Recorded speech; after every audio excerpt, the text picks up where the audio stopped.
ते वाटतं बाळासाहेबांच्या डोक्यावर परिणाम झालाय, त्याच्यापेक्षा काही नाही. मला त्याबद्दल बोलायचं आहे. कारण आता लोकसभेची निवडणूक सुरू आहे. आज ते देशाच्या प्रश्नावर बोलत नाही, पक्षाच्या धोरणावर बोलत नाही. ते फक्त त्यांचा सगळा वेळ विखेंच्यावर टीका करण्यात त्यांचा खर्च होतो. आज त्यांना स्वतः आत्मपरीक्षण केलं पाहिजे की आपण स्वतःला नेते समजतोय आणि उत्तर महाराष्ट्रामध्ये फक्त आपण एक जागा लढवतोय, धुळ्याची, ती सुद्धा बाहेरचा उमेदवार तुम्ही लादलाय. ज्या जिल्ह्याचे तुम्ही प्रतिनिधित्व करता, जिल्ह्यात तुम्हाला काँग्रेस करता एक जागा नाही घेताय.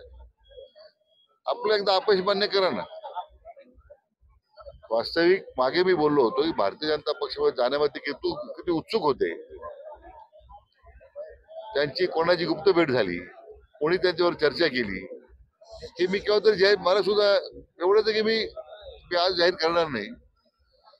परंतु विधान परिषदेच्यापासून त्यांची ही भाजपकडे जाण्याची प्रक्रिया सुरू झाली होती. पण मला वाटतं ती काय थांबली, एकदा मग मला वाटतं त्याबद्दलही पक्षाच्या वरिष्ठ नेत्यांशी चर्चा करून त्याचा खुलासा करावा लागेल.